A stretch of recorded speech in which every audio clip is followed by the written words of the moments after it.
Good morning students. ਤੁਹਾਡਾ ਸਾਰਿਆਂ ਦਾ ਇਸ ਲੈਕਚਰ ਦੇ ਵਿੱਚ ਪੰਜਾਬ ਸਕੂਲ ਐਜੂਕੇਸ਼ਨ ਸੁਸਾਇਟੀ ਵੱਲੋਂ ਸਵਾਗਤ ਹੈ। ਅੱਜ ਆਪਾਂ ਇਸ ਲੈਕਚਰ ਦੇ ਵਿੱਚ ਬਲ ਅਤੇ ਗਤੀ ਦੇ ਨਿਯਮਾਂ ਬਾਰੇ ਜਾਣਕਾਰੀ ਪ੍ਰਾਪਤ ਕਰਾਂਗੇ।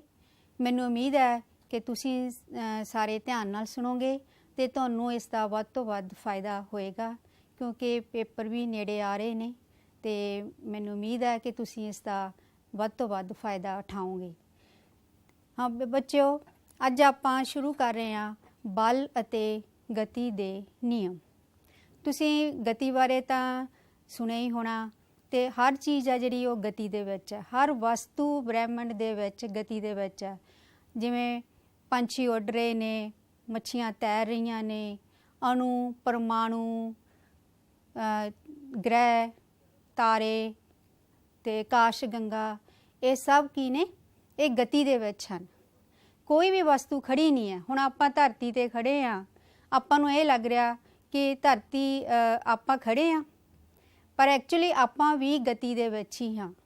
ਧਰਤੀ ਵੀ ਸਦਾ ਲਈ ਘੁੰਮ ਰਹੀ ਆ, ਉਸ ਦੇ ਨਾਲ ਅਸੀਂ ਵੀ ਗਤੀ 'ਚ ਕਰ ਰਹੇ ਹਾਂ। ਸੋ ਇਸ ਬ੍ਰਹਿਮੰਡ ਵਿੱਚ ਕੋਈ ਵੀ ਵਸਤੂ ਆ ਜਿਹੜੀ ਉਹ ਵਿਰਾਮ ਅਵਸਥਾ ਦੇ ਵਿੱਚ ਨਹੀਂ ਰਹਿ ਸਕਦੀ। ਹਰ ਇੱਕ ਵਸਤੂ ਕਿਸੇ ਨਾ ਕਿਸੇ ਰੂਪ ਵਿੱਚ ਗਤੀ ਦੇ ਵਿੱਚ ਹੀ ਹੈ। ਗਤੀ ਦੋ ਤਰ੍ਹਾਂ ਦੀ ਹੁੰਦੀ ਹੈ, ਇੱਕ ਸਮਾਨ ਗਤੀ ਅਤੇ ਅਸਮਾਨ ਗਤੀ। ਇੱਕ ਸਮਾਨ ਗਤੀ ਕਿਹੜੀ ਹੁੰਦੀ ਹੈ ਬੱਚਿਓ? ਜਿਸ ਦੇ ਵਿੱਚ ਸਮੇਂ ਦੇ ਨਾਲ ਵੇਗ ਨਹੀਂ ਬਦਲਦਾ। ਅਤੇ ਅਸਮਾਨ ਗਤੀ ਕਿਹੜੀ ਹੁੰਦੀ ਹੈ? ਜਦੋਂ ਸਮੇਂ ਦੇ ਨਾਲ ਨਾਲ ਵਸਤੂ ਦਾ ਵੇਗ ਬਦਲਦਾ ਰਹਿੰਦਾ ਹੈ ਤਾਂ ਉਹ ਅਸਮਾਨ ਗਤੀ ਕਹਿਲਾਉਂਦੀ ਹੈ। ਹੁਣ ਮੈਂ ਤੁਹਾਨੂੰ ਦੱਸਿਆ ਕਿ ਹਰ ਚੀਜ਼ ਗਤੀ ਵਿੱਚ ਹੈ। ਹੁਣ ਮੈਂ ਤੁਹਾਨੂੰ ਇਹ ਦੱਸਣਾ ਕਿ ਗਤੀ ਦਾ ਕਾਰਨ ਕੀ ਹੈ। ਗਤੀ ਕਿਉਂ ਹੁੰਦੀ ਹੈ, ਗਤੀ ਦਾ ਕੀ ਕਾਰਨ ਹੈ, ਇਸ ਦੇ ਬਾਰੇ ਤਾਂ ਅਜੇ ਵਿਗਿਆਨੀ ਵੀ ਭੰਬਲ ਭੁੱਸੇ ਵਿੱਚ ਪਏ ਹੋਏ ਹਨ। ਉਹਨਾਂ ਨੂੰ ਵੀ ਇਸ ਦਾ ਕਾਰਨ ਦਾ ਕੋਈ ਪਤਾ ਨਹੀਂ ਲੱਗਿਆ ਅਜੇ ਤੱਕ। ਪਰ ਗਤੀ ਹੁੰਦੀ ਕਿਵੇਂ ਆ, ਇਹ ਸਾਨੂੰ ਪਤਾ ਹੈ। ਕਿਸ ਤਰ੍ਹਾਂ ਪਤਾ ਹੈ? ਜਦੋਂ ਅਸੀਂ ਕਿਸੇ ਵਸਤੂ ਨੂੰ ਠੋਕਰ ਮਾਰਦੇ ਹਾਂ ਜਾਂ ਫਿਰ ਉਸ ਨੂੰ ਧੱਕਾ ਮਾਰਦੇ ਹਾਂ, ਖਿੱਚਦੇ ਹਾਂ, ਅਤੇ ਉਸ ਵੇਲੇ ਉਹ ਵਸਤੂ ਆ ਜਿਹੜੀ ਉਹ ਗਤੀ ਦੇ ਵਿੱਚ ਆ ਜਾਂਦੀ ਹੈ। ਹੁਣ ਜਿਵੇਂ ਕਿ ਤੁਸੀਂ ਪਿਕਚਰਸ ਦੇਖੀ ਜਾਂਦੇ ਹੋ, ਗੇਂਦ ਨੂੰ ਜਦੋਂ ਅਸੀਂ ਠੋਕਰ ਮਾਰਦੇ ਹਾਂ ਤਾਂ ਗੇਂਦ ਦੂਰ ਚਲੀ ਜਾਂਦੀ ਹੈ। ਸੋ ਇਸ ਤੋਂ ਕੀ ਪਤਾ ਲੱਗਦਾ ਕਿ ਜਿਹੜੀ ਵਸਤੂ ਆ ਉਹ ਗਤੀ ਦੇ ਵਿੱਚ ਆ ਗਈ। ਠੀਕ ਹੈ ਬੱਚਿਓ। ਅਤੇ ਇਹ ਹੁਣ ਗਤੀ ਕਿਸ ਕਰਕੇ ਹੋਈ ਆ? ਅਤੇ ਇਹ ਇੱਕ ਬਲ ਹੈ ਜਿਸ ਕਰਕੇ ਗਤੀ ਹੁੰਦੀ ਆ। ਅਤੇ ਇਹ ਬਲ ਨੂੰ ਅਸੀਂ ਨਾ ਦੇਖ ਸਕਦੇ ਹਾਂ, ਨਾ ਮਹਿਸੂਸ ਕਰ ਸਕਦੇ ਹਾਂ, ਨਾ ਚੱਕ ਸਕਦੇ ਹਾਂ। ਸਿਰਫ ਅਸੀਂ ਇਸ ਦਾ ਪ੍ਰਭਾਵ ਹੀ ਪਤਾ ਕਰ ਸਕਦੇ ਹਾਂ। ਇਸ ਦਾ ਸਾਨੂੰ ਸਿਰਫ ਪ੍ਰਭਾਵ ਹੀ ਪਤਾ ਲੱਗਦਾ ਕਿ ਕਿਸੇ ਵਸਤੂ 'ਤੇ ਬਲ ਕਦੋਂ ਲੱਗਿਆ। ਜਦੋਂ ਬਲ ਲੱਗਦਾ ਹੈ ਤਾਂ ਉਸ ਦੀ ਜਿਹੜੀ ਗਤੀ ਦੀ ਅਵਸਥਾ ਹੈ ਉਹ ਬਦਲ ਜਾਂਦੀ ਹੈ। ਜੇ ਵਿਰਾਮ ਅਵਸਥਾ ਵਿੱਚ ਆ ਤਾਂ ਗਤੀ ਵਿੱਚ ਆ ਜਾਂਦੀ ਆ, ਜਾਂ ਫਿਰ ਕਿਸੇ ਵਸਤੂ ਦਾ ਆਕਾਰ ਬਦਲ ਜਾਂਦਾ ਹੈ। ਸੋ ਇਹ ਕਿਸੇ ਵੀ ਵਸਤੂ ਨੂੰ ਅਗਰ ਅਸੀਂ ਖਿੱਚਦੇ ਹਾਂ ਤਾਂ ਵੀ ਗਤੀ ਦੀ ਅਵਸਥਾ ਪੈਦਾ ਹੁੰਦੀ ਹੈ, ਜਾਂ ਫਿਰ ਉਸ ਨੂੰ ਧੱਕਾ ਦਿੰਦੇ ਹਾਂ, ਖਿੱਚਦੇ ਹਾਂ, ਅਤੇ ਇਹੀ ਕਾਰਨ ਆ ਜਿਵੇਂ ਦਰਵਾਜ਼ੇ ਨੂੰ ਆਪਾਂ ਖਿੱਚ ਕੇ ਖੋਲ੍ਹਦੇ ਹਾਂ ਤਾਂ ਉਹ ਗਤੀ ਵਿੱਚ ਆ ਜਾਂਦਾ ਹੈ। ਸੋ ਕਿਸੇ ਵੀ ਚੀਜ਼ ਨੂੰ ਅਸੀਂ ਗਤੀ ਵਿੱਚ ਲਿਆਉਣ ਲਈ ਉਸ ਨੂੰ ਅਸੀਂ ਖਿੱਚਦੇ ਹਾਂ, ਧੱਕਾ ਮਾਰਦੇ ਹਾਂ, ਠੋਕਰ ਮਾਰਦੇ ਹਾਂ ਤਾਂ ਉਹ ਗਤੀ ਵਿੱਚ ਆ ਜਾਂਦੀ ਹੈ। ਅਤੇ ਇਸੇ ਤਰ੍ਹਾਂ ਆਕਾਰ ਵੀ ਵਸਤੂ ਦਾ ਬਦਲ ਜਾਂਦਾ। ਜਿਵੇਂ ਗੇਂਦ ਆ ਉਹ ਗੋਲਾਕਾਰ ਦੀ ਹੈਗੀ ਆ, ਪਰ ਜਦੋਂ ਦੇਖੋ ਦੋਨੇ ਹੱਥਾਂ ਨਾਲ ਜਦੋਂ ਆਪਾਂ ਉਹਨੂੰ ਦੱਬਦੇ ਹਾਂ ਤਾਂ ਗੋਲਾਕਾਰ ਤੋਂ ਉਹ ਅੰਡਾਕਾਰ ਵਿੱਚ ਬਦਲ ਜਾਂਦੀ ਹੈ। ਤਾਂ ਇੱਥੇ ਫਿਰ ਇਸ ਦਾ ਆਕਾਰ ਕਿਸ ਕਰਕੇ ਬਦਲਿਆ ਬੱਚਿਓ? ਇਸ ਦਾ ਆਕਾਰ ਸਾਡੇ ਪੱਠਿਆਂ ਦੇ ਬਲ ਕਰਕੇ ਬਦਲਿਆ। ਪੱਠਿਆਂ ਨੇ ਬਲ ਲਗਾਇਆ ਤਾਂ ਉਸ ਗੇਂਦ ਦੇ ਆਕਾਰ ਦੇ ਵਿੱਚ ਬਦਲਾਵ ਆ ਗਿਆ। ਇਸ ਤਰ੍ਹਾਂ ਤੁਸੀਂ ਦੇਖਦੇ ਹੋ ਜਿਵੇਂ ਸਪਰਿੰਗ ਹੈ, ਸਪਰਿੰਗ ਨੂੰ ਮੈਂ ਦੋਨੇ ਸਿਰਿਆਂ ਤੋਂ ਫੜ ਕੇ ਖਿੱਚਦੀ ਹਾਂ ਤਾਂ ਇਸ ਦਾ ਜਿਹੜਾ ਆਕਾਰ ਆ ਉਹ ਵੱਡਾ ਹੋ ਜਾਂਦਾ ਹੈ। ਅਤੇ ਇਸ 'ਤੇ ਫਿਰ ਕਿਹਨੇ ਕੰਮ ਕੀਤਾ? ਪੱਠਿਆਂ ਦੇ ਬਲ ਨੇ।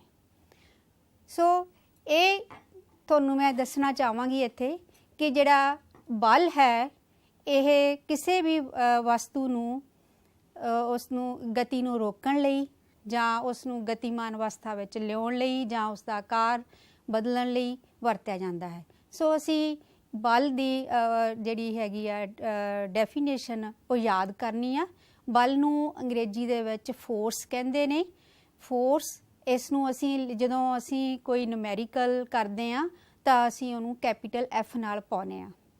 ते इस दी डेफिनेशन है कि एक स्थिर वस्तु नूं गति विच लिआउण लई जां गतिमान वस्तु नूं रोकण लई पट्ठिਆਂ नूं यतन करना पैंदा है, ਜਾਂ फिर किसी वस्तु की गति की अवस्था बदलण लई सानूं धक्का मारना, खिंचना जां ठोकर लगाउणी पैंदी है। इस धक्का मारन, खिंचण जां ठोकर लगाउण नूं बल कहंदे हन।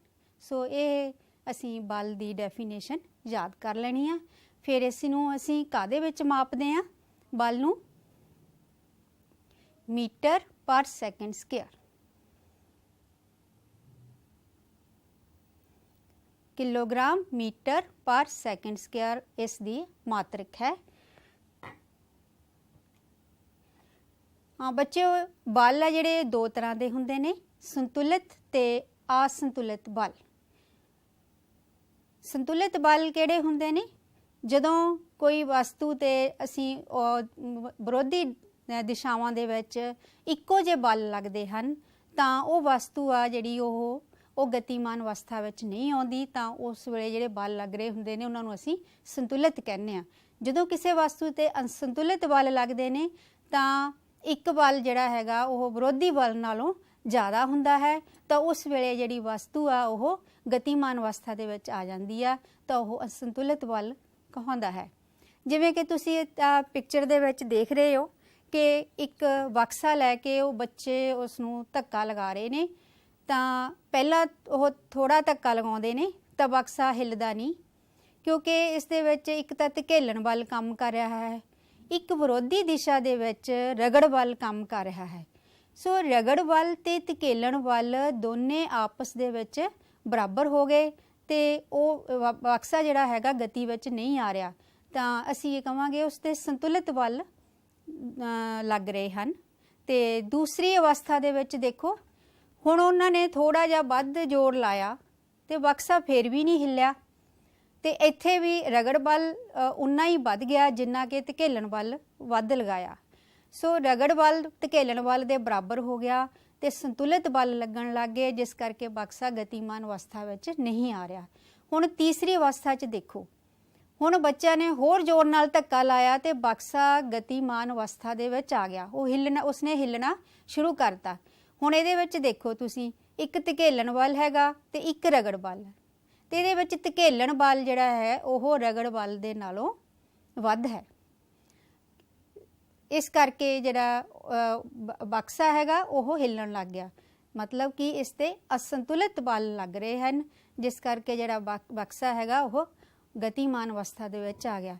ਸੋ ਇਸ ਤੋਂ ਅਸੀਂ ਇਹ ਸਿੱਟਾ ਕੱਢਦੇ ਹਾਂ ਬੱਚਿਓ ਕਿ ਜਦੋਂ ਵੀ ਅਸੀਂ ਕਿਸੇ ਵਸਤੂ ਨੂੰ ਵਿਰਾਮ ਅਵਸਥਾ ਤੋਂ ਗਤੀਮਾਨ ਅਵਸਥਾ ਵਿੱਚ ਲਿਆਉਣਾ ਜਾਂ ਉਸ ਦੀ ਗਤੀਮਾਨ ਅਵਸਥਾ ਨੂੰ ਅਸੀਂ ਚੇਂਜ ਕਰਨਾ, ਬਦਲਣਾ, ਤਾਂ ਸਾਨੂੰ ਉਸ 'ਤੇ असंतुलित बल लगाना पएगा, फिर ही उसकी अवस्था बदलेगी।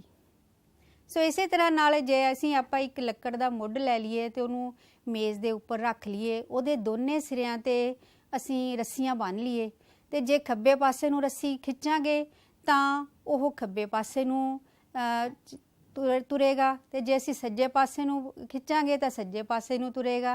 जे असीं दोने पासे इक्को जिहा बल लगावांगे, संतुलित बल जिहनूं कहंदे आ, दोने पासे इक्को जिहे बल नाल खिच्चांगे तां ओह बक्सा हिलेगा नहीं। सो इत्थों ये पता लगदा कि असंतुलित बल लगा के ही असीं किसी वस्तु नूं गतिमान अवस्था दे विच लिया सकदे हां। बच्चों, न्यूटन ने, साइंटिस्ट न्यूटन ने सानूं गति दे 3 नियम दिते ने। पहला नियम, दूसरा नियम ते न्यूटन दा तीसरा नियम, ते ये गति बारे सानू दसदे हन। ते ये दसन तो पहला मैं तुहानू 2 होर गल्लां दसना चाहुंदी आ कि एक तो वेग की हुंदा है, वेग की हुंदा है, किसी वस्तु दी अवस्था दे विच परिवर्तन दी दर नूं असीं वेग कहने आ। ते इसनूं असीं V नाल लिखदे आ, ते इसका जिहड़ा मात्रिक है वो मीटर पर सैकेंड है।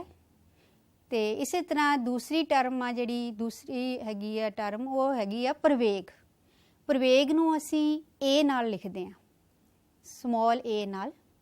ਤੇ ਕਿਸੇ ਵਸਤੂ ਦੇ ਵੇਗ ਵਿੱਚ ਪਰਿਵਰਤਨ ਦੀ ਦਰ ਨੂੰ ਅਸੀਂ ਪ੍ਰਵੇਗ ਕਹਿੰਦੇ ਹਾਂ। ਮਤਲਬ ਅਗਰ ਮੁੱਢਲਾ ਵੇਗ u ਹੈ, ਅੰਤਮ ਵੇਗ v ਹੈ ਤੇ ਸਮਾਂ t ਲੱਗਿਆ ਹੈ, ਤਾਂ ਪ੍ਰਵੇਗ ਹੋਏਗਾ v ਮਾਈਨਸ u ਬਟਾ t। ਸੋ ਇਹ ਹੋ ਗਿਆ ਪ੍ਰਵੇਗ, ਵੇਗ ਵਿੱਚ ਪਰਿਵਰਤਨ ਦੀ ਦਰ। ਜਦੋਂ ਵੀ ਮੈਂ ਦੀ ਦਰ ਬੋਲਣਾ ਤਾਂ ਇਸ ਦਾ ਮਤਲਬ ਇਹ ਹੁੰਦਾ ਕਿ ਉਸ ਨੂੰ ਅਸੀਂ ਉਸ ਸਮੇਂ ਦੇ ਨਾਲ ਭਾਗ ਕਰਨਾ। ਇਹਦਾ ਮਤਲਬ ਹੁੰਦਾ ਉਸ ਵੇਗ ਵਿੱਚ ਪਰਿਵਰਤਨ ਦੀ ਦਰ v ਮਾਈਨਸ u ਬਟਾ t। ਸੋ ਹੁਣ ਮੈਂ ਤੁਹਾਨੂੰ ਦੱਸਾਂਗੀ ਕਿ ਨਿਊਟਨ ਦਾ ਗਤੀ ਦਾ ਪਹਿਲਾ ਨਿਯਮ ਕੀ ਹੈ। ਹਰੇਕ ਵਸਤੂ ਆਪਣੀ ਵਿਰਾਮ ਅਵਸਥਾ ਵਿੱਚ ਜਾਂ ਸਰਲ ਰੇਖਾ ਵਿੱਚ ਇੱਕ ਸਮਾਨ ਗਤੀ ਦੀ ਅਵਸਥਾ ਵਿੱਚ ਬਣੀ ਰਹਿੰਦੀ ਹੈ ਜਦੋਂ ਤੱਕ ਬਾਹਰੀ ਬਲ ਉਸ ਦੀ ਉਸ ਅਵਸਥਾ ਨੂੰ ਬਦਲਣ ਲਈ ਮਜਬੂਰ ਨਹੀਂ ਕਰਦਾ। ਇਹ ਹੈ ਨਿਊਟਨ ਦੀ ਗਤੀ ਦਾ ਪਹਿਲਾ ਨਿਯਮ। ਸੋ ਇੱਕ ਇਹਦੇ ਵਿੱਚ ਹੋਰ ਟਰਮ ਹੈਗੀ ਆ ਜੜਤਾ।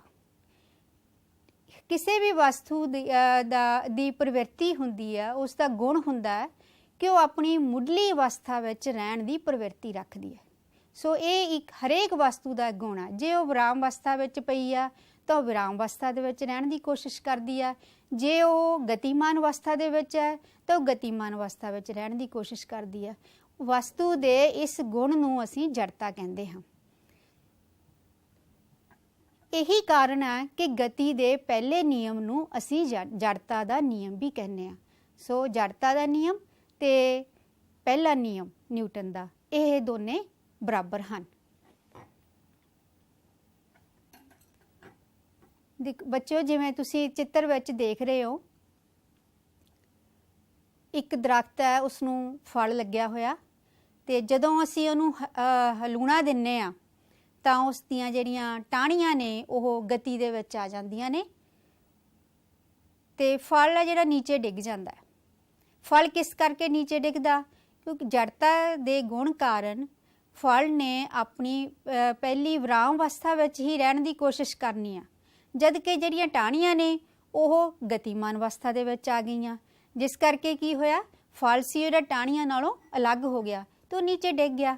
ਸੋ ਇਹ ਇੱਕ ਜੜਤਾ ਦੀ ਉਦਾਹਰਨ ਹੈ। ਇਸ ਤਰ੍ਹਾਂ ਤੁਸੀਂ ਦੇਖ ਰਹੇ ਹੋ, ਇੱਕ ਗੇਂਦ ਪਈ ਆ ਤੇ ਬੱਚਾ ਉਸ ਨਾਲ ਖੇਡ ਰਿਹਾ, ਤੇ ਉਹ ਗੇਂਦ ਜੇ ਪਹਿਲਾਂ ਵਿਰਾਮ ਅਵਸਥਾ ਵਿੱਚ ਪਈ ਆ ਤਾਂ ਉਹ ਵਿਰਾਮ ਅਵਸਥਾ ਵਿੱਚ ਹੀ ਰਹੇਗੀ ਤੇ ਜਦੋਂ ਤੱਕ ਉਹ ਇਸ ਤੇ ਠੋਕਰ ਨਹੀਂ ਮਾਰਦਾ। ਸੋ ਇਹ ਆਪਣੀ ਜੜਤਾ ਦੇ ਕਾਰਨ ਪਹਿਲੀ ਜਿਹੜੀ ਮੁੱਢਲੀ ਅਵਸਥਾ ਹੈਗੀ ਆ, ਵਿਰਾਮ ਅਵਸਥਾ ਵਿੱਚ ਰਹਿਣ ਦੀ ਹੀ ਕੋਸ਼ਿਸ਼ ਕਰੇਗੀ। ਆ ਬੱਚੇ ਜਿਵੇਂ ਕਾਰ ਚਲਾ ਰਿਹਾ ਕੋਈ ਕਾਰ ਚਾਲਕ, ਤਾਂ ਅੱਗੇ ਕੀ ਹੈ, ਉਹਦਾ ਕੰਧ ਦੇ ਨਾਲ ਟੱਕਰ ਹੋ ਜਾਂਦੀ ਹੈ ਤੇ ਕਾਰ ਇੱਕਦਮ ਰੁਕ ਜਾਂਦੀ ਹੈ ਤੇ ਜਿਹੜਾ ਕਾਰ ਚਾਲਕ ਹੈ ਉਹ ਦੇਖੋ ਅੱਗੇ ਵੱਲ ਬਾਹਰ ਡਿੱਗ ਪਿਆ। ਇਹ ਕਿਸ ਕਰਕੇ ਡਿੱਗਿਆ? ਕਿਉਂਕਿ ਜਿਹੜੀ ਕਾਰ ਸੀ ਉਹ ਗਤੀਮਾਨ ਅਵਸਥਾ ਦੇ ਵਿੱਚ ਸੀਗੀ, ਬਹੁਤ ਤੇਜ਼ ਆ ਰਹੀ ਸੀ ਤੇ ਕਾਰ ਚਾਲਕ ਦੀ ਗਤੀ ਵੀ ਉਨੀ ਹੋਈ ਸੀ ਜਦੋਂ ਕਾਰ 'ਚ ਬੈਠਾ ਸੀ। ਜਦੋਂ ਕਾਰ ਇੱਕਦਮ ਰੁਕ ਗਈ ਤਾਂ ਉਸਦੇ ਪਰ ਜਿਹੜਾ ਕਾਰ ਚਾਲਕ ਸੀ ਉਹ ਜੜਤਾ ਦੇ ਗੁਣ ਕਾਰਨ ਉਹ ਆਪਣੀ ਪਹਿਲੀ ਅਵਸਥਾ ਵਿੱਚ ਰਹਿਣ ਦੀ ਹੀ ਕੋਸ਼ਿਸ਼ ਕਰਦਾ ਹੈ, ਜਿਸ ਕਰਕੇ ਉਹ ਕਾਰ ਤੋਂ ਬਾਹਰ ਅੱਗੇ ਵੱਲ ਡਿੱਗ ਪੈਂਦਾ ਹੈ। ਸੋ ਇਹ ਇੱਕ ਜੜਤਾ ਦਾ ਗੁਣ ਦਾ ਉਦਾਹਰਨ ਹੈ। ਇਸੇ ਤਰ੍ਹਾਂ ਹੀ ਜੇ ਤੁਸੀਂ ਬੱਸ ਦੇ ਵਿੱਚ ਸਫ਼ਰ ਕਰ ਰਹੇ ਹੋ ਤਾਂ ਤੁਸੀਂ ਦੇਖਦੇ ਹੋ ਜਦੋਂ ਬੱਸ ਚੱਲਦੀ ਹੈ, ਸਟਾਰਟ ਹੁੰਦੀ ਹੈ ਸ਼ੁਰੂ ਦੇ ਵਿੱਚ, ਤਾਂ ਤੁਸੀਂ ਪਿੱਛੇ ਨੂੰ ਡਿੱਗਦੇ ਹੋ। ਕਿਉਂ ਡਿੱਗਦੇ ਹੋ?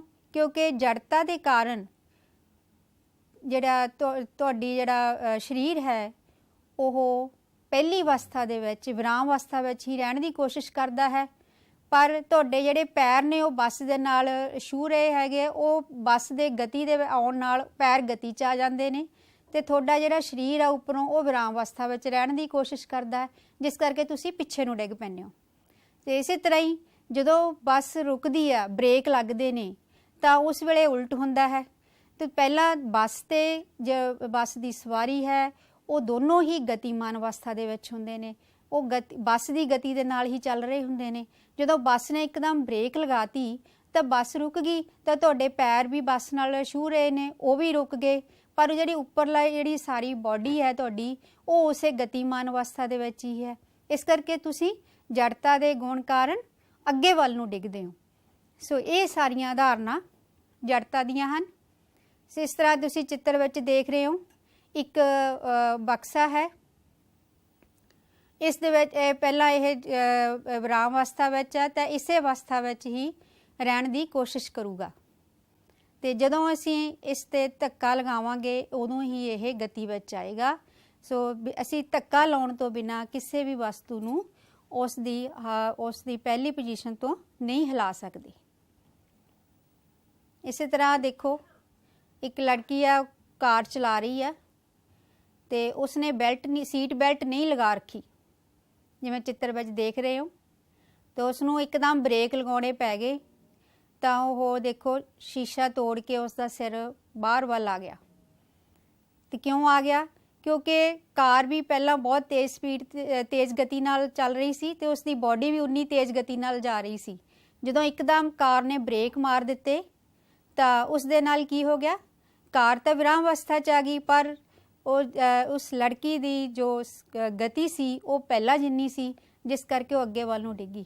ਇਸੇ ਕਰਕੇ ਜਿਹੜੀ ਹੈ ਸੀਟ ਬੈਲਟ ਲਾਉਣੀ ਜ਼ਿਆਦਾ ਜ਼ਰੂਰੀ ਹੈ ਆਪਣੀ ਸੁਰੱਖਿਆ ਵਾਸਤੇ।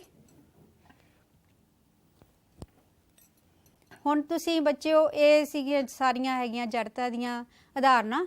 ਹੁਣ ਇੱਕ ਉਦਾਹਰਨ ਹੈਗੀ ਆ ਕਿ ਇੱਕ ਗਲਾਸ ਲੈ ਲਓ ਤੇ ਇੱਕ ਗੱਤਾ ਲੈ ਲਓ ਤੇ ਇੱਕ ਸਿੱਕਾ ਲੈ ਲਓ। ਤਾਂ ਅਸੀਂ ਦੇਖਦੇ ਆ ਕਿ ਜਦੋਂ ਅਸੀਂ ਗੱਤੇ ਨੂੰ ਸਟਰਾਈਕ ਕਰਦੇ ਆ ਤਾਂ ਗੱਤਾ ਜਿਹੜਾ ਹੈਗਾ ਉਹ ਗਤੀਮਾਨ ਅਵਸਥਾ ਦੇ ਵਿੱਚ ਆ ਜਾਂਦਾ ਹੈ, ਪਰ ਸਿੱਕਾ ਆਪਣੀ ਪਹਿਲੀ ਅਵਸਥਾ ਵਿਰਾਮ ਅਵਸਥਾ ਵਿੱਚ ਹੀ ਰਹਿਣ ਦੀ ਕੋਸ਼ਿਸ਼ ਕਰੂਗਾ, ਤੇ ਜਿਸ ਨਾਲ ਉਹ ਗੱਤਾ ਤਾਂ ਅੱਗੇ ਚਲਾ ਜਾਏਗਾ ਪਰ ਸਿੱਕਾ ਗਲਾਸ ਦੇ ਵਿੱਚ ਹੀ ਡਿੱਗ ਪਵੇਗਾ। ਸੋ ਇੱਕ ਮੈਂ ਇਹ ਐਕਸਪੈਰੀਮੈਂਟ ਤੁਹਾਨੂੰ ਕਰਕੇ ਦਿਖਾਉਣ ਲੱਗੀ ਹਾਂ।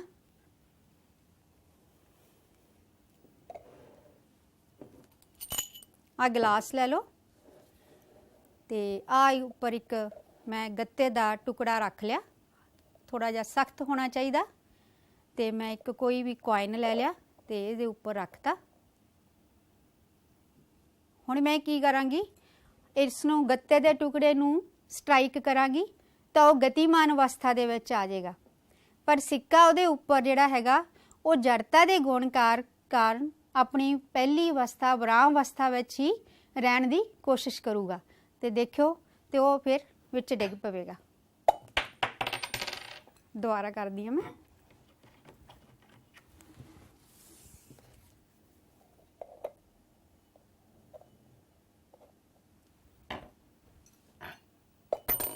ਆ ਦੇਖੋ, ਇਸ ਤਰ੍ਹਾਂ ਅਸੀਂ ਜੜਤਾ ਦੇ ਗੁਣ ਦੀ ਮਤਲਬ ਅਸੀਂ ਕਰਕੇ ਵੀ ਦੇਖ ਸਕਦੇ ਹਾਂ। ਹਾਂ ਬੱਚੇ, ਹੁਣ ਤੱਕ ਮੈਂ ਤੁਹਾਨੂੰ ਸਾਰਿਆਂ ਦੱਸਿਆ ਕਿ ਕਿਸ ਤਰ੍ਹਾਂ ਨਾਲ ਜਿਹੜੀ ਜੜਤਾ ਦੀਆਂ ਕਿਹੜੀਆਂ ਸਾਡੀ ਰੋਜ਼ਾਨਾ ਜ਼ਿੰਦਗੀ ਦੇ ਵਿੱਚ ਉਦਾਹਰਨਾਂ ਹਨ। ਤੇ ਮੈਂ ਹੁਣ ਤੁਹਾਨੂੰ ਇਹ ਵੀ ਦੱਸਣਾ ਚਾਹੁੰਦੀ ਹਾਂ ਕਿ ਜੜਤਾ ਤੇ ਪੁੰਜ ਦੇ ਵਿੱਚ ਵੀ ਬੜਾ ਤਕੜਾ ਸੰਬੰਧ ਹੈ। ਹੁਣ ਜਿਵੇਂ ਚਿੱਤਰ ਦੇ ਵਿੱਚ ਤੁਸੀਂ ਦੇਖ ਰਹੇ ਹੋ, ਇੱਕ ਵੱਡਾ ਪੱਥਰ ਹੈ, ਉਸ ਨੂੰ ਇੱਕ ਲੜਕਾ ਖਿੱਚ ਰਿਹਾ ਤੇ ਉਸ ਨੂੰ ਜ਼ਿਆਦਾ ਜ਼ੋਰ ਲਾਉਣਾ ਪਏਗਾ ਤੇ ਫਿਰ ਵੀ ਉਹ ਹਿੱਲਦਾ ਨਹੀਂ। ਇੱਕ ਫਿਰ ਛੋਟਾ ਪੱਥਰ ਆ, ਉਹਨੂੰ ਜਦੋਂ ਖਿੱਚਦਾ ਤਾਂ ਉਹ ਆਰਾਮ ਨਾਲ ਖਿੱਚਿਆ ਜਾਂਦਾ। ਸੋ ਜਿੰਨਾ ਉਸ ਦਾ ਪੁੰਜ ਜ਼ਿਆਦਾ ਹੋਏਗਾ ਕਿਸੇ ਵਸਤੂ ਦਾ, ਉਨਾ ਹੀ ਉਸ ਦੀ ਜੜਤਾ ਵੀ ਜ਼ਿਆਦਾ ਹੋਏਗੀ। ਉਹ ਆਪਣੀ ਪਹਿਲੀ ਅਵਸਥਾ ਵਿੱਚ ਰਹਿਣ ਦੀ ਕੋਸ਼ਿਸ਼ ਜ਼ਿਆਦਾ ਕਰੇਗੀ। ਸੋ ਸਾਰੀਆਂ ਵਸਤੂਆਂ ਦੀ ਜੜਤਾ ਬਰਾਬਰ ਨਹੀਂ ਹੁੰਦੀ, ਠੀਕ ਹੈ। ਇਸੇ ਤਰ੍ਹਾਂ ਨਾਲ ਜਿਵੇਂ ਆਪਾਂ ਇੱਕ ਪੁਸਤਕਾਂ ਨਾਲ ਭਰਿਆ ਹੋਇਆ ਬਕਸਾ ਹੈ ਤੇ ਇੱਕ ਖਾਲੀ ਬਕਸਾ ਹੈ, ਤੇ ਜਿਹੜਾ ਭਰਿਆ ਹੋਇਆ ਬਕਸਾ ਹੈ ਕਿਤਾਬਾਂ ਨਾਲ, ਉਸ ਨੂੰ ਅਸੀਂ ਜਦੋਂ ਧੱਕਾ ਲਗਾਉਂਦੇ ਆ ਉਹ ਆਰਾਮ ਨਾਲ ਉਹ ਹਿਲਦਾ ਨਹੀਂ, ਜਦ ਕਿ ਜਿਹੜਾ ਖਾਲੀ ਬਕਸਾ ਹੈਗਾ ਉਹ ਆਰਾਮ ਨਾਲ ਹਿਲ ਜਾਂਦਾ। ਸੋ ਇਹਦਾ ਮਤਲਬ ਕੀ ਹੋਇਆ, ਫਿਰ ਭਰੇ ਹੋਏ ਬਕਸੇ ਦੀ ਜੜਤਾ ਜ਼ਿਆਦਾ ਤੇ ਖਾਲੀ ਬਕਸੇ ਦੀ ਜੜਤਾ ਘੱਟ ਹੈ। ਸੋ ਇਸੇ ਤਰ੍ਹਾਂ ਬੱਚਿਓ ਅਸੀਂ ਕਹਿ ਸਕਦੇ ਹਾਂ ਕਿ ਇੱਕ ਜੇ ਮੈਂ ਰੇਲ ਗੱਡੀ ਲੈ ਲਾਂ, ਇੱਕ ਛਕੜਾ ਗੱਡੀ ਲੈ ਲਾਂ, ਹੁਣ ਦੋਨਾਂ ਦੇ ਪੁੰਜ ਦੇ ਵਿੱਚ ਬਹੁਤ ਜ਼ਿਆਦਾ ਫਰਕ ਹੈ ਤੇ ਜੇ ਮੈਂ ਰੇਲ ਗੱਡੀ ਤੇ ਧੱਕਾ ਲਾਵਾਂ ਤੇ ਬਹੁਤ ਜ਼ਿਆਦਾ ਬਲ ਲਗਾਉਣ ਨਾਲ ਵੀ ਉਹ ਹਿੱਲੇਦੀ ਨਹੀਂ, ਬਲਕਿ ਜਦੋਂ ਛਕੜਾ ਗੱਡੀ ਤੇ ਮੈਂ ਉਨਾ ਹੀ ਬਲ ਲਾਵਾਂ ਤਾਂ ਉਹ ਤੇਜ਼ ਗਤੀ ਦੇ ਨਾਲ ਭੱਜ ਲਵੇਗੀ। ਸੋ ਇੱਥੋਂ ਇਹ ਪਤਾ ਲੱਗਦਾ ਕਿ ਜਿਹੜੀ ਜੜਤਾ ਤੇ ਪੁੰਜ ਦਾ ਆਪਸ ਵਿੱਚ ਬੜਾ ਸੰਬੰਧ ਹੈ। ਜਿੰਨਾ ਪੁੰਜ ਜ਼ਿਆਦਾ ਹੋਏਗਾ ਉਨਾ ਹੀ ਉਸਦੀ ਜੜਤਾ ਜ਼ਿਆਦਾ ਹੋਏਗੀ। ਸੋ ਅਸੀਂ ਕਹਿ ਸਕਦੇ ਹਾਂ ਕਿ ਮਾਤਰਾਤਮਕ ਰੂਪ ਵਿੱਚ ਵਸਤੂ ਦੀ ਜੜਤਾ ਪੁੰਜ ਤੋਂ ਮਾਪੀ ਜਾਂਦੀ ਹੈ। ਸੋ ਇਸ ਪ੍ਰਕਾਰ ਕਿਸੇ ਵਸਤੂ ਦਾ ਪੁੰਜ ਉਸਦੀ ਜੜਤਾ ਦਾ ਮਾਪ ਹੈ। ਸੋ ਜਿੰਨਾ ਪੁੰਜ ਜ਼ਿਆਦਾ ਹੋਏਗਾ ਉਨੀ ਹੀ ਜੜਤਾ ਜ਼ਿਆਦਾ ਹੋਏਗੀ। ਸੋ ਇਹ ਤਾਂ ਸੀਗਾ ਬੱਚਿਓ ਨਿਊਟਨ ਦੀ ਗਤੀ ਦਾ ਪਹਿਲਾ ਨਿਯਮ। ਤੇ ਹੁਣ ਆਪਾਂ ਸ਼ੁਰੂ ਕਰ ਰਹੇ ਹਾਂ ਨਿਊਟਨ ਦੀ ਗਤੀ ਦਾ ਦੂਸਰਾ ਨਿਯਮ। ਸੋ ਪਹਿਲਾ ਨਿਯਮ ਕੀ ਦੱਸਦਾ ਹੈ ਕਿ ਕਿਸੇ ਵੀ ਵਸਤੂ ਨੂੰ ਜੇ ਅਸੀਂ ਗਤੀ ਦੇ ਵਿੱਚ ਲਿਆਉਣਾ ਤਾਂ ਸਾਨੂੰ ਬਲ ਦੀ ਲੋੜ ਪੈਂਦੀ ਹੈ। ਜਿਹੜਾ ਦੂਸਰਾ ਨਿਯਮ ਹੈ ਇਹ ਸਾਨੂੰ ਦੱਸਦਾ ਕਿ ਅਸੀਂ ਬਲ ਨੂੰ ਕਿਵੇਂ ਮਾਪ ਸਕਦੇ ਹਾਂ। ਠੀਕ ਹੈ, ਤੇ ਜਦੋਂ ਅਸੀਂ ਨਿਊਟਨ ਦੀ ਦੂਸਰਾ ਨਿਯਮ ਸ਼ੁਰੂ ਕਰਨ ਜਾ ਰਹੇ ਹਾਂ, ਮੈਂ ਇਹਦੇ ਵਿੱਚ ਤੁਹਾਨੂੰ ਦੱਸਣਾ ਚਾਹੁੰਦੀ ਹਾਂ ਕਿ ਇੱਕ ਹੈ ਟਰਮ ਹੈ ਸੰਵੇਗ, ਜਿਹੜੀ ਕਿ ਮਾਸ ਪੁੰਜ m ਤੇ ਵੇਗ v ਦਾ ਗੁਣਨਫਲ ਹੁੰਦੀ ਆ। ਇਹਨੂੰ ਅਸੀਂ p ਨਾਲ ਲਿਖਦੇ ਹਾਂ। p ਬਰਾਬਰ ਹੁੰਦੀ ਆ m ਗੁਣਾ v, ਪੁੰਜ ਗੁਣਾ ਵੇਗ ਤੇ ਸੰਵੇਗ। ਤੇ ਇਸ ਦਾ ਜਿਹੜਾ ਮਾਤਰਿਕ ਹੈ ਉਹ ਹੈ ਕਿਲੋਗ੍ਰਾਮ ਮੀਟਰ ਪਰ ਸੈਕਿੰਡ। ਇਹ ਜਿਹੜਾ ਸੰਵੇਗ ਹੈ ਇਸ ਦੀ ਦਿਸ਼ਾ ਵੀ ਹੁੰਦੀ ਆ ਤੇ ਇਸ ਦਾ ਪਰਿਮਾਣ ਵੀ ਹੁੰਦਾ ਹੈ। ਤੇ ਸੋ ਇਹਨੂੰ ਅਸੀਂ ਵੈਕਟਰ ਕੁਆਂਟੀਟੀ ਕਹਿੰਦੇ ਆ। ਇਹ ਮਤਲਬ ਉਹਦੇ ਤੇ ਅਸੀਂ ਤੀਰ ਦਾ ਨਿਸ਼ਾਨ ਪਾਉਂਦੇ ਆ ਉਹਦੇ ਉੱਪਰ। ਸੋ ਇਹ ਜਿਹੜਾ ਹੈ ਸੰਵੇਗ ਪੁੰਜ ਤੇ ਵੇਗ ਦਾ ਗੁਣਨਫਲ ਹੁੰਦਾ। ਇਹ ਟਰਮ ਕਿਉਂ ਆਈ? ਕਿਉਂ ਤੁਸੀਂ ਦੇਖਦੇ ਹੋ ਜਿਵੇਂ ਇੱਕ ਟੇਬਲ ਟੈਨਿਸ ਦੀ ਬਾਲ ਹੈ, ਜੇ ਉਹ ਜ਼ਿਆਦਾ ਸਪੀਡ ਨਾਲ ਵੀ ਕਿਸੇ ਵੱਜੇਗੀ ਤਾਂ ਉਹ ਇੰਨੀ ਸੱਟ ਨਹੀਂ ਮਾਰਦੀ। ਜਦ ਕਿ ਕ੍ਰਿਕਟ ਦੀ ਗੇਂਦ ਜੇ ਜ਼ਿਆਦਾ ਵੇਗ ਨਾਲ ਆ ਰਹੀ ਆ ਤੇ ਤੁਹਾਡੇ ਵੱਜਦੀ ਆ ਤੇ ਤੁਹਾਨੂੰ ਜ਼ਖਮੀ ਕਰ ਦਿੰਦੀ ਆ, ਕਿਉਂਕਿ ਕ੍ਰਿਕਟ ਦੀ ਜਿਹੜੀ ਗੇਂਦ ਆ ਉਹ ਟੇਬਲ ਟੈਨਿਸ ਦੀ ਗੇਂਦ ਨਾਲੋਂ ਭਾਰੀ ਹੁੰਦੀ ਹੈ। ਬੇਸ਼ੱਕ ਉਹਨਾਂ ਦਾ ਵੇਗ ਦੋਨਾਂ ਦਾ ਬਰਾਬਰ ਹੈ, ਪਰ ਉਹਦਾ ਜਿਹੜਾ ਪ੍ਰਭਾਵ ਹੈ ਉਹ ਜ਼ਿਆਦਾ ਹੈ। ਉਹਦੀ ਟੱਕਰ ਦਾ ਪ੍ਰਭਾਵ ਜ਼ਿਆਦਾ ਹੈ, ਇਸ ਕਰਕੇ ਉਹਦੇ ਨਾਲ ਜ਼ਿਆਦਾ ਸਾਨੂੰ ਸੱਟ ਲੱਗਦੀ ਹੈ। ਸੋ ਇਹਦਾ ਮਤਲਬ ਇਹ ਹੈ ਕਿ ਪੁੰਜ ਤੇ ਵੇਗ ਆ ਜਿਹੜੇ ਉਹ ਪੁੰਜ ਤੇ ਵੇਗ ਦਾ ਗੁਣਨਫਲ ਤੇ ਕੋਈ ਜਿਹੜੀ ਹੈਗੀ ਆ ਕੋਈ ਟਰਮ ਹੈ ਜਿਹੜੀ ਉਸ ਤੇ ਨਿਰਭਰ ਕਰਦੀ ਆ, ਉਸ ਨੂੰ ਅਸੀਂ ਕਹਿੰਦੇ ਆ ਸੰਵੇਗ। ਇਸ ਤਰ੍ਹਾਂ ਜਿਵੇਂ ਬੰਦੂਕ ਚੋਂ ਗੋਲੀ ਨਿਕਲਦੀ ਹੈ, ਬੇਸ਼ੱਕ ਉਸ ਦਾ ਪੁੰਜ ਬਹੁਤ ਥੋੜਾ ਹੈ, ਪਰ ਉਹ ਇੰਨੇ ਜ਼ਿਆਦਾ ਵੇਗ ਨਾਲ ਨਿਕਲਦੀ ਹੈ ਕਿ ਉਹ ਕਿਸੇ ਬੰਦੇ ਨੂੰ ਮਾਰ ਸਕਦੀ ਹੈ, ਕਿਉਂਕਿ ਦੋਨਾਂ ਦਾ ਜਿਹੜਾ ਗੁਣਨਫਲ ਆ ਉਹ ਬਹੁਤ ਜ਼ਿਆਦਾ ਹੋ ਜਾਂਦਾ। ਸੋ ਇਹ ਸਾਡੇ ਰੋਜ਼ਾਨਾ ਜੀਵਨ ਦੇ ਵਿੱਚ ਹੀ ਉਦਾਹਰਨਾਂ ਹੈਗੀਆਂ। ਹੁਣ ਜੇ ਟਰੱਕ ਆ ਜਿੰਨਾ ਕਾਫੀ ਭਾਰਾ ਪਰ ਉਹ ਵਿਰਾਮ ਅਵਸਥਾ 'ਚ ਵੇਗ 0 ਆ ਤਾਂ ਸਾਨੂੰ ਉਸ ਦਾ ਕੋਈ ਨੁਕਸਾਨ ਨਹੀਂ ਹੈ। ਸੋ ਇਹ ਜੋ ਦੋਨੇ ਚੀਜ਼ਾਂ ਮਿਲ ਕੇ ਇਹਨਾਂ ਦਾ ਜਿਹੜਾ ਟੱਕਰ ਦਾ ਪ੍ਰਭਾਵ ਆ ਉਹ ਜ਼ਿਆਦਾ ਹੋ ਜਾਂਦਾ। ਉਸ ਅਸੀਂ ਟਰਮ ਨੂੰ ਅਸੀਂ ਕਹਿੰਦੇ ਹਾਂ ਸੰਵੇਗ। ਸੰਵੇਗ ਕਿਹਦੇ ਬਰਾਬਰ ਹੁੰਦੀ ਹੈ ਬੱਚਿਓ? ਮਾਸ ਪੁੰਜ ਅਤੇ ਵੇਗ ਦਾ ਗੁਣਨਫਲ ਹੁੰਦੀ ਹੈ। ਸੋ ਗਤੀ ਦਾ ਦੂਸਰਾ ਨਿਯਮ ਕੀ ਹੈ ਕਿ ਕਿਸੇ ਅਸੰਤੁਲਿਤ ਬਲ ਦੇ ਪ੍ਰਯੋਗ ਨਾਲ ਉਸ ਵਸਤੂ ਦੇ ਵੇਗ ਵਿੱਚ ਪਰਿਵਰਤਨ ਹੁੰਦਾ ਹੈ। ਠੀਕ ਹੈ, ਇਸ ਲਈ ਅਸੀਂ ਇਹ ਕਹਿ ਸਕਦੇ ਹਾਂ ਕਿ ਜੇ ਅਸੀਂ ਅਸੰਤੁਲਿਤ ਬਲ ਲਗਾਈਏ ਤਾਂ ਸੰਵੇਗ ਨੂੰ ਵੀ ਪਰਿਵਰਤਿਤ ਕਰੂਗਾ ਜੇ ਵੇਗ ਨੂੰ ਪਰਿਵਰਤਿਤ ਕਰ ਸਕਦਾ। ਤੇ ਇਹ ਜਿਵੇਂ ਤੁਸੀਂ ਦੇਖ ਰਹੇ ਹੋ ਚਿੱਤਰ ਦੇ ਵਿੱਚ, ਕਾਰ ਨੂੰ ਬੱਚੇ ਧੱਕਾ ਲਾ ਰਹੇ ਨੇ, ਤੇ ਜੇ ਇਹ ਇੱਕਦਮ ਧੱਕਾ ਲਾਉਣਗੇ ਤਾਂ ਕਾਰ ਸਟਾਰਟ ਨਹੀਂ ਹੋ ਰਹੀ। ਉਹਦੀ ਬੈਟਰੀ ਡਾਊਨ ਹੈ। ਸੋ ਅਸੀਂ ਇਹਨੂੰ ਕਾਰ ਨੂੰ ਸਟਾਰਟ ਕਰਨਾ, ਖੜੀ ਹੈ ਤੇ ਧੱਕਾ ਲਾ ਰਹੇ ਨੇ। ਜੇ ਉਹ ਜ਼ਿਆਦਾ ਦੇਰ ਤੱਕ ਧੱਕਾ ਲਾਉਣਗੇ ਤਾਂ ਫਿਰ ਥੋੜ੍ਹੀ ਜਿਹੀ ਕਾਰ ਹਿੱਲ ਪੈਂਦੀ ਹੈ, ਚੱਲਣੀ ਸ਼ੁਰੂ ਕਰ ਦਿੰਦੀ ਹੈ। ਸੋ ਇਸ ਦਾ ਮਤਲਬ ਇਹ ਹੋਇਆ ਕਿ ਜਿਹੜਾ ਸੰਵੇਗ ਵਿੱਚ ਪਰਿਵਰਤਨ ਆ ਉਹ ਇਕੱਲੇ ਬਲ 'ਤੇ ਨਿਰਭਰ ਨਹੀਂ ਕਰਦਾ, ਬਲਕਿ ਉਸ 'ਤੇ ਵੀ ਨਿਰਭਰ ਕਰਦਾ ਕਿ ਬਲ ਕਿੰਨੇ ਸਮੇਂ ਲਈ ਲੱਗਿਆ। ਸੋ ਸੰਵੇਗ ਵਿੱਚ ਪਰਿਵਰਤਨ ਲਿਆਉਣ ਲਈ ਲੱਗਣ ਵਾਲਾ ਬਲ ਉਸਦੀ ਉਸ ਸਮੇਂ ਦਰ 'ਤੇ ਨਿਰਭਰ ਕਰਦਾ ਹੈ ਜਿਸ ਵਿੱਚ ਸੰਵੇਗ ਵਿੱਚ ਪਰਿਵਰਤਨ ਹੁੰਦਾ ਹੈ। ਠੀਕ ਹੈ ਬੱਚੋ। ਸੋ ਗਤੀ ਦਾ ਦੂਸਰਾ ਨਿਯਮ ਬਿਆਨ ਕਰਦਾ ਹੈ ਕਿ ਕਿਸੇ ਵਸਤੂ ਦੇ ਸੰਵੇਗ ਵਿੱਚ ਪਰਿਵਰਤਨ ਦੀ ਦਰ ਉਸ ਉੱਤੇ ਲਗਾਏ ਗਏ ਬਾਹਰੀ ਅਸੰਤੁਲਿਤ ਬਲ ਦੀ ਦਿਸ਼ਾ ਦੇ ਸਮਾਨ ਅਨੁਪਾਤੀ ਹੁੰਦਾ ਹੈ। ਹੁਣ ਜਿਵੇਂ ਤੁਸੀਂ ਕੋਈ ਵਸਤੂ ਲੈ ਲਈ ਜਿਸ ਦਾ ਪੁੰਜ ਹੈਗਾ ਸਮਾਲ m ਤੇ ਮੁੱਢਲਾ ਵੇਗ u ਹੈ ਤੇ ਅੰਤਮ ਵੇਗ v ਹੋ ਜਾਂਦਾ t ਸਮੇਂ ਬਾਅਦ ਜਦੋਂ ਉਸ ਤੇ ਬਲ F ਲੱਗਦਾ, ਤਾਂ ਸੰਵੇਗ ਵਿੱਚ ਪਰਿਵਰਤਨ ਸਿੱਧਾ ਅਨੁਪਾਤੀ ਹੋਏਗਾ P2 ਮਾਈਨਸ P1 ਔਰ mv ਮਾਈਨਸ mu, m ਬਾਹਰ ਕੱਢ ਲਓ ਤਾਂ ਅੰਦਰ ਕੀ ਰਹਿ ਗਿਆ v ਮਾਈਨਸ u। ਸੰਵੇਗ ਵਿੱਚ ਪਰਿਵਰਤਨ ਦੀ ਦਰ ਸਿੱਧਾ ਅਨੁਪਾਤੀ ਹੁੰਦੀ ਹੈ m ਗੁਣਾ v ਮਾਈਨਸ u ਵਟਾ t, ਜਾਂ ਲਗਾਇਆ ਗਿਆ ਬਲ F ਸਿੱਧਾ ਅਨੁਪਾਤੀ ਹੋ ਗਿਆ m ਗੁਣਾ v ਮਾਈਨਸ u ਵਟਾ t। ਨਾ v ਮਾਈਨਸ u ਵਟਾ t ਕੀ ਹੈ ਬੱਚਿਓ? ਪ੍ਰਵੇਗ। ਮੈਂ ਤੁਹਾਨੂੰ ਸ਼ੁਰੂ 'ਚ ਹੀ ਦੱਸਤਾ, ਇਸ ਨੂੰ ਅਸੀਂ ਪ੍ਰਵੇਗ a ਨਾਲ ਲਿਖਦੇ ਹਾਂ। ਸਰ ਸਾਡੇ ਕੋਲ F ਕਿਹਦੇ ਬਰਾਬਰ ਆ ਗਿਆ? KMA। K ਇੱਥੇ ਕੀ ਹੈ? ਅਨੁਪਾਤਤਾ ਸਥਿਰਾਂਕ। K ਕੀ ਹੈ ਬੱਚਿਓ? ਅਨੁਪਾਤਤਾ ਸਥਿਰਾਂਕ। ਪੁੰਜ ਦਾ ਤੇ ਪ੍ਰਵੇਗ ਦਾ SI ਮਾਤ੍ਰਿਕ ਇਸ ਤਰ੍ਹਾਂ ਚੁਣਦੇ ਹਾਂ ਕਿ ਸਾਡੇ ਕੋਲੇ ਸਥਿਰਾਂਕ K ਦਾ ਮਾਨ 1 ਹੋ ਜਾਂਦਾ ਹੈ। ਜੇ ਅਸੀਂ ਜਿਹੜਾ ਬਲ ਆ 1 ਇਕਾਈ ਬਲ ਲੈ ਲਈਏ, ਪੁੰਜ 1 ਕਿਲੋਗ੍ਰਾਮ ਲੈ ਲਈਏ, ਪ੍ਰਵੇਗ 1 ਮੀਟਰ ਪਰ ਸੈਕਿੰਡ ਸਕੁਅਰ ਉਹਦੇ ਵਿੱਚ ਪੈਦਾ ਹੁੰਦਾ ਹੈ, ਤਾਂ ਅਸੀਂ ਸਾਰੀਆਂ ਕੀਮਤਾਂ ਭਰ ਦਈਏ ਤਾਂ ਸਾਡੇ ਕੋਲੇ K ਦੀ ਜਿਹੜਾ ਮਾਨ ਆ ਉਹ 1 ਆ ਜਾਏਗਾ। ਸੋ F ਬਰਾਬਰ ਹੈ MA ਦੇ। ਅਖੀਰ ਦੇ ਵਿੱਚ ਸਾਡੇ ਕੋਲੇ ਕੀ ਆ ਗਿਆ? F ਬਰਾਬਰ ਹੈ MA। F ਬਲ ਹੋ ਗਿਆ, M ਪੁੰਜ ਹੋ ਗਿਆ ਤੇ A ਕੀ ਹੋ ਗਿਆ? ਪ੍ਰਵੇਗ। ਸੋ ਇਹ ਹੋ ਗਿਆ ਨਿਊਟਨ ਦਾ ਦੂਸਰਾ ਨਿਯਮ, F ਬਰਾਬਰ ਹੈ MA। ਇਸ ਨੂੰ ਤੁਸੀਂ ਯਾਦ ਰੱਖਣਾ ਕਿ ਜਿਹੜਾ ਬਲ ਹੈ ਉਹ ਕਿਹਦਾ ਗੁਣਨਫਲ ਹੋ ਗਿਆ ਬੱਚਿਓ? ਪੁੰਜ ਅਤੇ ਪ੍ਰਵੇਗ ਦਾ। ਇਸ ਨੂੰ ਤੁਸੀਂ ਦਿਮਾਗ ਦੇ ਵਿੱਚ ਬਿਠਾ ਲੈਣਾ। ਸੋ ਜਿਵੇਂ ਆ ਦੇਖੋ ਹਾਥੀ ਹੈ, ਹਾਥੀ ਦਾ ਹੁਣ ਉਸ 'ਤੇ ਕੋਈ ਲੜਕਾ ਉਸ 'ਤੇ ਜ਼ੋਰ ਲਗਾ ਰਿਹਾ ਕਿਉਂਕਿ ਇਸ ਦਾ ਪੁੰਜ ਬਹੁਤ ਜ਼ਿਆਦਾ ਹੈ, ਤਾਂ ਪ੍ਰਵੇਗ ਕਿੰਨਾ ਹੋਏਗਾ? 0। ਸੋ ਬਲ ਵੀ 0 ਹੋ ਗਿਆ। ਬਲ ਦਾ ਮਾਤ੍ਰਿਕ ਕੀ ਹੈ ਬੱਚਿਓ? Kilogram metre per second square. ਤੇ ਇਸ ਨੂੰ ਅਸੀਂ ਨਿਊਟਨ ਵੀ ਕਹਿੰਦੇ ਆ, ਜਿਸ ਦਾ ਸੰਕੇਤ ਚਿੰਨ੍ਹ ਕੀ ਆ? N, capital N। ਸੋ ਗਤੀ ਦਾ ਦੂਸਰਾ ਨਿਯਮ ਸਾਨੂੰ ਕੀ ਦੱਸਦਾ ਹੈ? ਕਿਸੇ ਵਸਤੂ ਤੇ ਲੱਗ ਰਹੇ ਬਲ ਨੂੰ ਮਾਪਣ ਦੀ ਵਿਧੀ ਦੱਸਦਾ ਹੈ।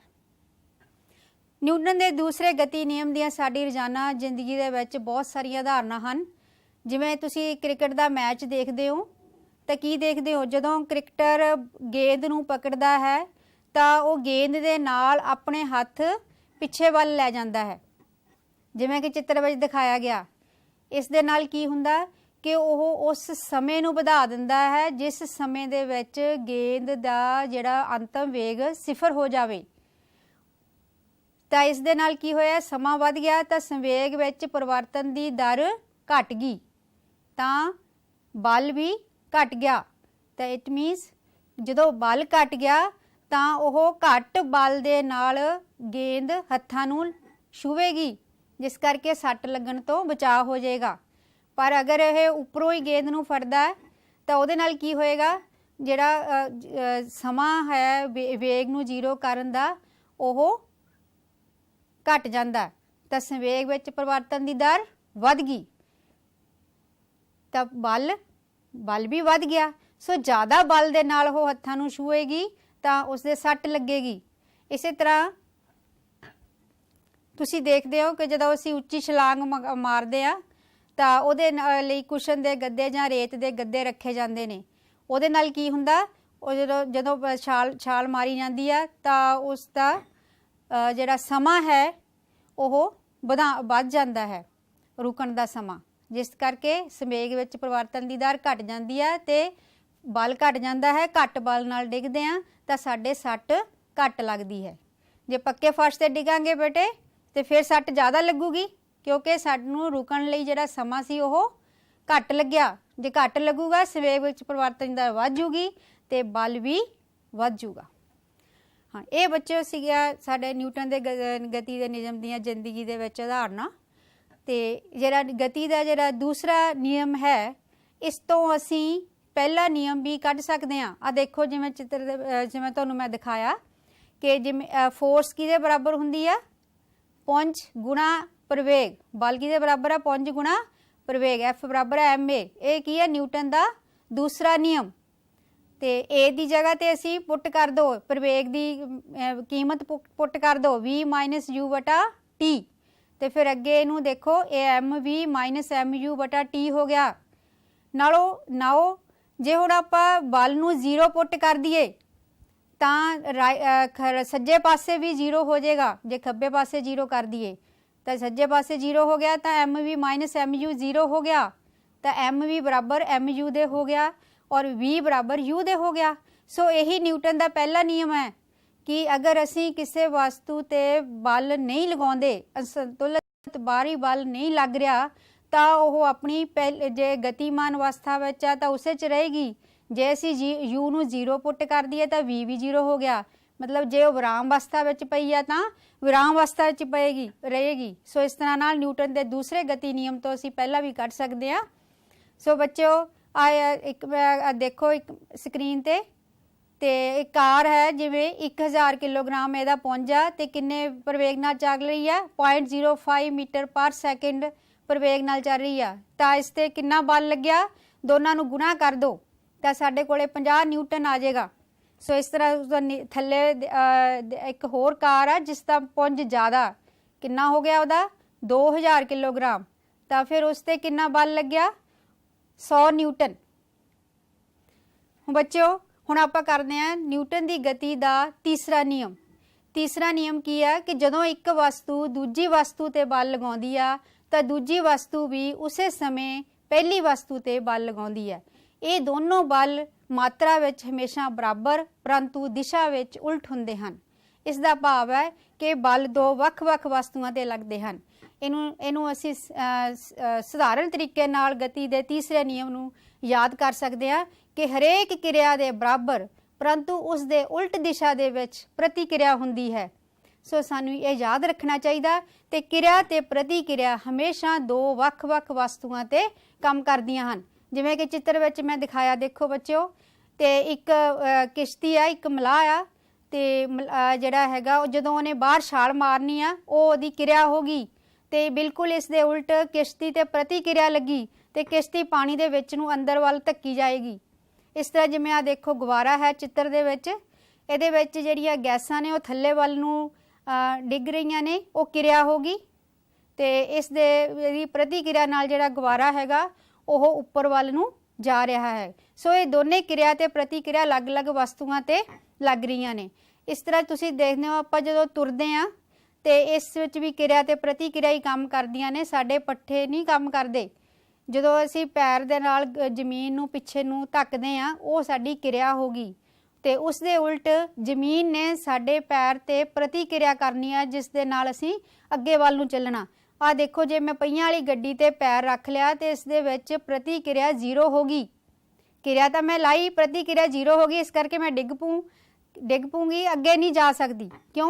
क्योंकि इस दे विच प्रतिक्रिया जीरो होगी। सो रॉकेट भी इसे प्रिंसीपल ते आधारित है। देखो रॉकेट का तुसीं सुनिया ही होना, बहुत ज़्यादा इहदे विच गैसिस थल्ले नूं डिगदियां ने ते वो क्रिया हुंदी है, उसकी जिहड़ी प्रतिक्रिया वो जिहड़ा रॉकेट आ वो उपर वल नूं चलदा है।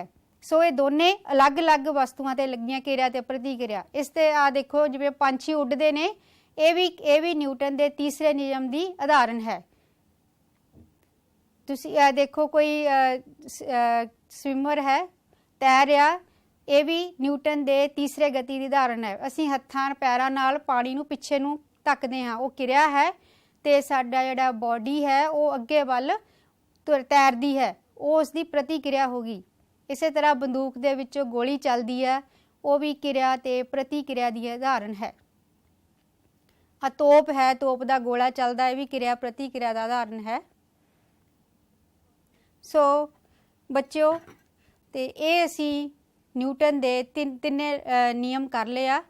हुण जिवें चित्र विच देख रहे हो तो जिहड़ा पहला न्यूटन का नियम है वो की कहता कि किसी भी वस्तु नूं उसकी पहली अवस्था तो जे विराम अवस्था विच है जां गतिमान अवस्था विच है उसकी अवस्था बदलनी आ तो असीं उस ते असंतुलित बल लगावांगे।